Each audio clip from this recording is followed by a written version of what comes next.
அனைவருக்கும் வணக்கம். சிவசங்கரி லைஃப் சென்டரிலிருந்து. இன்னைக்கு நம்ம பேச போற தலைப்பு, நம்ம 3 நாட்களுக்கு முன்னாடி நம்மளோட கம்யூனிட்டி பேஜ்ல ஒரு 3 டாபிக் குடுத்து, அடுத்து வரக்கூடிய வீடியோ எந்த டாபிக்ல இருக்கலாம் அப்படின்னு நம்ம கேட்டபோது, நிறைய நண்பர்கள் சொன்னது இப்போ நான் பேச போற இந்த டாபிக் தான். என்ன மாதிரியான மனநிலை நமக்கு லைஃப் த்ரெட்டனிங் டிசீஸ உண்டாக்கும் அப்படிங்கிறத பத்தி. ஆனா இத பத்தி நம்ம பேசணும் அப்படின்னா, நம்ம ஒரு சின்ன ஒரு நாலேட்ஜ் நமக்கு தேவைப்படுது. அது என்ன அப்படின்னு பார்த்தீங்கன்னா, டாக்டர் எட்வர்ட் பேட்ஜ் அவர்கள் அவருடைய ஹீல் தை செல்ஃப் அப்படிங்கிற ஒரு புத்தகத்துல சாப்டர் 1 ஒரு 3rd பேராகிராஃப்ல ஒரு விஷயம் சொல்லியிருக்கிறாரு. ஸோ அதை தான் உங்களுக்கு நான் இந்த இதுல காமிச்சிட்டு இருக்கு. நீங்க பார்க்கலாம். கொஞ்சம் வீடியோவை கொஞ்சம் பாஸ் பண்ணிட்டு நீங்க ஒரு ஸ்கிரீன்ஷாட் பண்ணிட்டு கூட லேட்டரா நீங்க ஜூம் பண்ணியும் பார்க்கலாம். இதே பேசேஜ் உங்களுக்கு நான் கம்யூனிட்டிலையும் போஸ்ட் பண்றேன். ஸோ அதில் ரொம்ப அழகாக ஒரு விஷயம் சொல்லியிருப்பாங்க. நம்மளும் நிறைய டைம் நம்மளோட வீடியோவில் சொன்னது தான். என்றைக்குமே நமக்கு ஒரு டிசீஸ் வரும் பொழுது அது நம்ம உடலை பாதிச்சு ஒரு அசௌகரியத்தை ஏற்படுத்துனதுக்கு அப்புறம் தான் நம்ம ஆமாம் இது ஒரு பெரிய பிரச்சனை நமக்கு. ஏன் அப்படின்னா இயல்பான விஷயங்கள் எதுவுமே நான் செய்ய முடியல, இல்லை நான் விரும்பிய விஷயத்த செய்ய முடியல. நம்ம எங்கேயோ ஒரு இடத்துல மனசளவுலையோ உடல் அளவுலையோ முடங்கும் பொழுது தான் அந்த அசௌகரியம்ங்கிற ஒரு விஷயத்தையும் உணர ஆரம்பிப்போம். அதுவும் குறிப்பா உடல் அளவுல அந்த மொபிலிட்டி கம்மி ஆயிடுச்சு அப்படின்னா, அது அப்பதான் நம்மள ரொம்ப அது பெருசா அச்சுறுத்தும், பாதிக்கும். காரணம் என்ன அப்படின்னா, முதல் மாதிரி எந்த வேலையும் செய்ய முடியலன்னா, நம்ம இயல்பாகவே குடும்பத்துல இருக்கக்கூடிய மத்த நபர்களுடைய உதவியை எதிர்பார்த்து ஒரு டிபெண்டன்ட்டா மாறும் பொழுதுதான் எல்லாருக்குமே அந்த அசௌகரியம் ரொம்ப பெருசா தெரிய ஆரம்பிக்கும். ஸோ அப்ப இதெல்லாத்தையும் இந்த ஒரு விஷயத்த தான் அவர் அழகா சொல்றாரு. இப்போ நம்ம பார்க்கும் பொழுது ஒரு மெட்டீரியலிஸ்டிக்கா ஒரு விஷயத்த நம்ம பார்க்கும் பொழுது, ஒரு டிசீஸ்ன்னு வந்த உடனே வெளியில நம்ம என்ன பார்க்குறோம் அப்படிங்கிறத வச்சு மட்டும்தான் நம்ம முடிவு பண்றோம். ஆனா அதை ஒரு பிசிக்கல் பாடியில வர ஒரு எயில்மெண்ட் அப்படின்னு மட்டும் நம்ம நிறுத்திடுறோம். பட் இதோட ஆரிஜின் எங்க இருக்கு, அதை நீங்க யோசிங்க அப்படிங்கிறத தான் அந்த புத்தகத்துல அவர் திருப்பி திருப்பி திருப்பி சொல்றாரு. நோய் வர்றதுக்கான காரணங்கள் என்ன, மனநிலை என்ன மாதிரியான, அதாவது ஒரு பேட்டர்ன் ஆஃப் டிசீஸை உருவாக்குது அப்படிங்கிறத பத்தியும் அவர் நிறைய குறிப்பிட்டிருக்கிறாரு.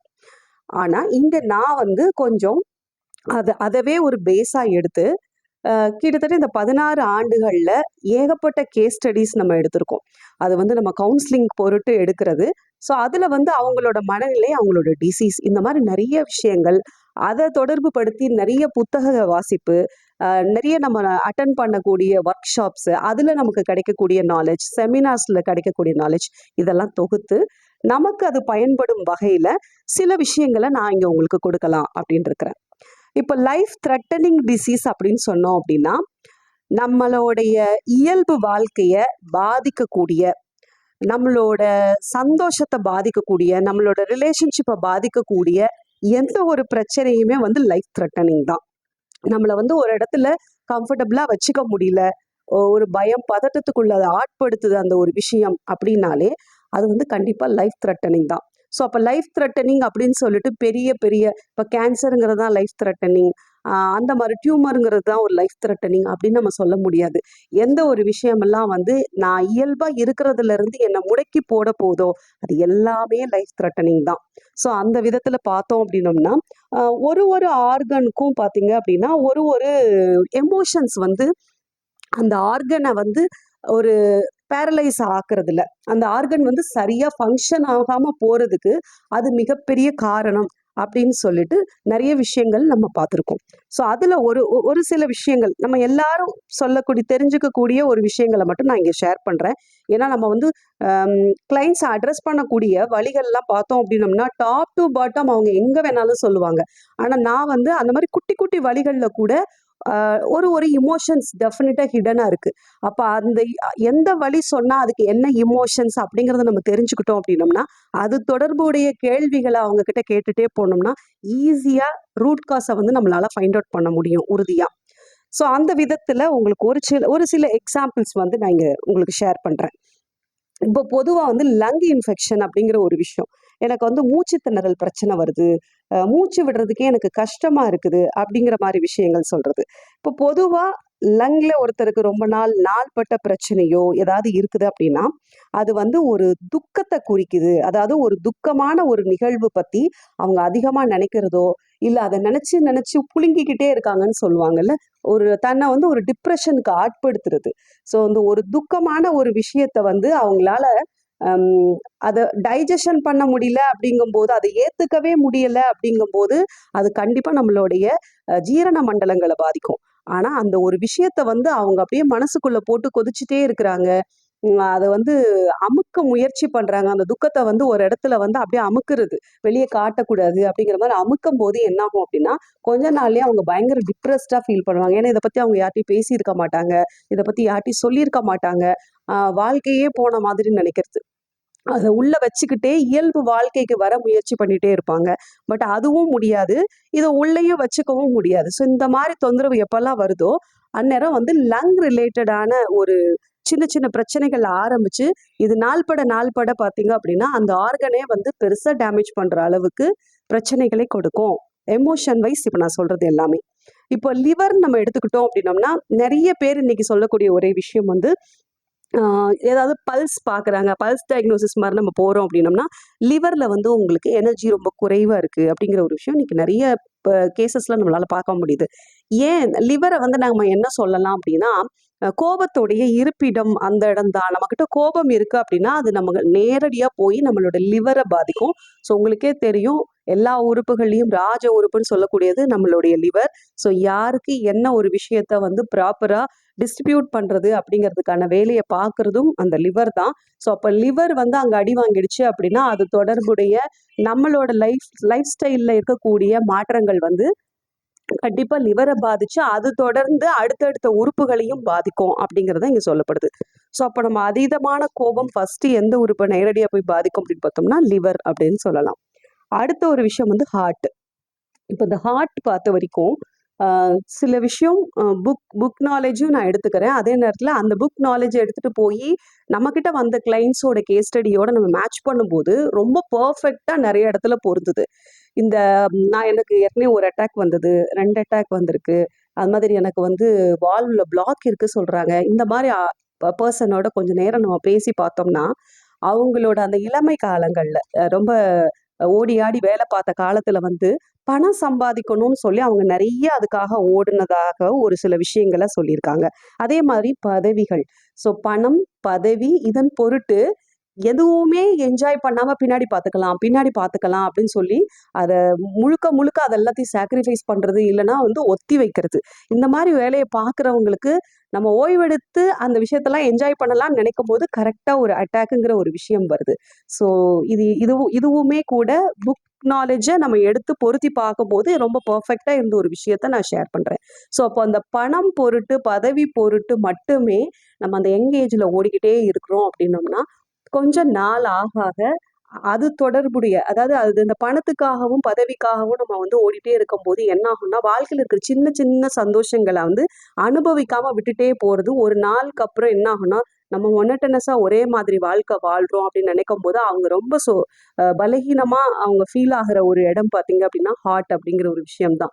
ஸோ நிறைய அந்த ஹார்ட் ரிலேட்டடான விஷயங்கள் பிரச்சனைகள் இருக்கிறவங்கள்ட்ட நம்ம பேசி பார்த்தோம்னா இது தொடர்புடைய எமோஷன்ஸ் வந்து அவங்க கிட்ட ஃபைண்ட் அவுட் பண்ண முடியுது. இது வந்து என்னுடைய அனுபவத்துல உங்களுக்கு நான் சொல்ற விஷயங்கள். இதே மாதிரி வந்து ஸ்கின் டிசீஸ் அப்படின்னு எடுத்துப்போம். ஸோ பொதுவாகவே வந்து ஸ்கின் ரிலேட்டடான டிசீசஸ் அப்படின்னு சொல்லும் போதே அவங்களுடைய குடல்ல வந்து தூய்மை இல்லை அப்படின்னு சொல்லுவோம். அதில் வந்து நிறைய டாக்ஸின்ஸ் இருக்கிறதுனால அது வந்து அவங்களோட ஸ்கின்ல தெரியுது. ஸோ அப்போ குடல் சுத்தம் இல்லாமல் இருக்குது. அப்புறம் ரத்தத்தில் போதுமான அளவுக்கு ஆக்சிஜன் இன்டேக் இல்லை அப்படின்னாலும் ஸ்கின்ல வந்து உங்களுக்கு ஒரு இன்ஃபெக்ஷன்ஸ் தெரியுது. இந்த மாதிரிலாம் நம்ம ஃபிசிக்கலாக நிறைய விஷயம் சொல்லுவோம். பட் உண்மையாகவே வந்து ஒருத்தருக்கு வந்து ஸ்கின் ரிலேட்டடான டிசீசஸ் இருக்குது அப்படின்னா அது எதை குறிக்குது அப்படின்னா, ஒரு மனசுக்குள்ள வந்து எதையோ ஒரு விஷயம் சொல்ல முடியாம அது வந்து காழ்ப்புணர்ச்சியா இருக்கலாம், விரோதமா இருக்கலாம். அதை அப்படியே உள்ள வச்சு வெடிச்சுட்டே இருக்கிறது. சம்மந்தப்பட்ட பர்சன் கிட்ட அதை பத்தி பேசாம இருக்கிறது, இல்லைன்னா சொல்லாம இருக்கிறது, இல்லைன்னா மேலும் மேலும் வந்து பொறுத்துக்கிட்டே போறது. ஸோ இது என்ன ஆகும்னா அவங்களுக்குள்ள ஒரு வெடிப்பை ஏற்படுத்துது. அதைத்தான் நம்ம ஸ்கின்ல பார்க்குறோம். குறிப்பா எக்ஸிமாவாகட்டும், சொரியாசிஸ் ஆகட்டும், இந்த மாதிரி விஷயங்களுக்கு எல்லாத்துக்குமே வந்து யார் மேல உள்ள விரோதமோ, இல்லை யார் மேல உள்ள காழ்ப்புணர்ச்சியோ, இல்லை ஒருத்தரை வந்து என்னால அவர் செய்யற எதையுமே என்னால பொறுத்துக்கவே முடியல, அவங்க மேல உள்ள என்ன மாதிரியான மனக்கசப்புகள் கூட வச்சுக்கலாம். ஸோ அது எதுவுமே வந்து அவங்க கிட்ட நேரடியா காமிக்காம உள்ளேயே போட்டு போட்டு போட்டு வெடிச்சுட்டே இருக்கிறது. ஸோ அது என்ன ஆகும் அப்படின்னா அவங்களோட ஸ்கின்ல இந்த மாதிரி விஷயங்கள் வந்து காமிக்குது அப்படின்னு சொல்லப்படுது. அடுத்ததான் வந்து கேன்சர். கேன்சர் பற்றி சொல்லணும் அப்படின்னா நீண்ட நாளா இருக்கக்கூடிய மனக்கசப்பு, வெளியவே சொல்லாத ரகசியங்கள். ஸோ அது மட்டும் இல்லாம பார்த்தீங்க அப்படின்னா, ரொம்ப நாளா வந்து ஒரு துக்கத்த வந்து ரொம்ப வருஷக்கணக்கா கேரி பண்றது. எப்ப பார்த்தாலும் அத நெனச்சு அவங்க அழுவாங்க. அது மட்டும் இல்லாம எனக்கு இப்படியெல்லாம் நடந்துருச்சே அப்படின்னு நெனைக்கிறது. அந்த நேரத்துல நான் வந்து ஒரு கையாளாகாத தனத்துல நான் இருந்துட்டேன் அப்படின்ற மாதிரியான எண்ணம். நான் ஹெல்ப்லெஸ்ஸா உட்காந்துட்டேன் அப்படிங்கிற எண்ணம். இத வந்து ரொம்ப லாங் ரன்னுக்கு யார் வந்து ஒரு பழைய விஷயத்த தொடர்பு படுத்தி, ஒரு மனக்கசப்ப தொடர்பு படுத்தி, நீண்ட நாள் வருடக்கணக்கா மனசுக்குள்ள போட்டு க்ரஷ் பண்ணும் பொழுது, அவங்களுக்கு வந்து இந்த கேன்சர்ங்கிறதுக்கான விஷயங்கள் வந்து வெளியில நமக்கு காமிக்கும் அப்படிங்கிறதும் சொல்லப்பட்டிருக்கு. அதே போல பார்த்தீங்கன்னா, அலர்ஜீஸ். குறிப்பா இது நான் உங்ககிட்ட ஷேர் பண்ணணும்னு நினைச்ச முக்கியமான விஷயம். இன்னைக்கு காலையில வந்தோனே எனக்கு டஸ்ட் அலர்ஜி இருக்கு அப்படின்னு சொல்றவங்க வந்து ரொம்ப கேஷுவலா இப்ப சொல்ல ஆரம்பிச்சுட்டாங்க. எனக்கு டஸ்ட் அலர்ஜி இருக்கு. அப்புறம் ஏதாவது வாசனைனா எனக்கு அலர்ஜி. நெறைய சொல்லுவாங்க. எனக்கு ஃபுட் எடுத்தோம் அப்படின்னோம்னா எனக்கு சேராது. இந்த உணவு ஒத்துக்காது. இந்த மாரி நெறைய விஷயங்கள் சொல்லப்பட்டிருக்கு. ஸோ இந்த மாரி மொத்த ஒவ்வாமை அப்படின்னு எடுத்துப்போமே. இப்போ ஒவ்வாமைக்கு காரணம் என்ன அப்படின்னு பார்த்தோம்னா, ஏதோ ஒரு விஷயமோ, இல்ல ஏதோ ஒரு நபர் மேலயோ நமக்கு ஒவ்வாமை உள்ளது அப்படிங்கிறது தான் அது குறிக்குது. ஸோ அப்ப அந்த நபரோ, இல்ல அந்த விஷயமோ நம்ம மனச விட்டு போயிடுச்சு அப்படின்னா, உண்மையாவே இந்த ஒவ்வாமைங்கிறது கட்டாயம் காணாம போயிடும் நம்ம வாழ்க்கையில இருந்து. ஸோ உறுதியா காணாம போகும் அப்படின்னு சொல்லலாம். இதுக்கு ஒரு சின்ன கேஸ் ஸ்டடி உங்களுக்கு ஒரு விஷயம் நான் உங்களுக்கு சொல்றேன். ஒருத்தங்க வந்து என்ன சொன்னாங்க அப்படின்னா, நம்மகிட்ட ரொம்ப வருடங்களுக்கு முன்னாடி, தோராயமா ஒரு 7, 8 வருஷத்துக்கு முன்னாடி, என்னோட பையனுக்கு வந்து பீனட்ஸ் வந்து சேராது. அவன் வந்து சாப்பிட்டான் அப்படின்னோம்னா, அங்கங்க வந்து கழலை கழலையா வந்து ஒரு மாரி தடிப்பு மாரி இம்மீடியட்டா வந்துரும். அப்புறம் மூச்சு திணறல் ஆரம்பிக்கும்னு சொன்னாங்க. ஸோ இது எத்தன வயசுல இருந்து அப்படி இருக்குது அவங்களுக்கு இருக்கு அப்படின்னு நம்ம கேட்டபோது, ஒரு 12 வயசுல இருந்து இது ஸ்டார்ட் ஆச்சுன்னு. அப்ப அது முன்னாடி எல்லாம் அவங்க அத சாப்பிடலையா அப்படின்னு கேட்டா, நாங்க அந்த அளவுக்கு நோட்டீஸ் பண்ணல. அவன் சாப்பிட்டுருக்கான். பட் அவனுக்கு இந்த அளவுக்கு சிவியரா வரல அப்படிங்கிறாங்க.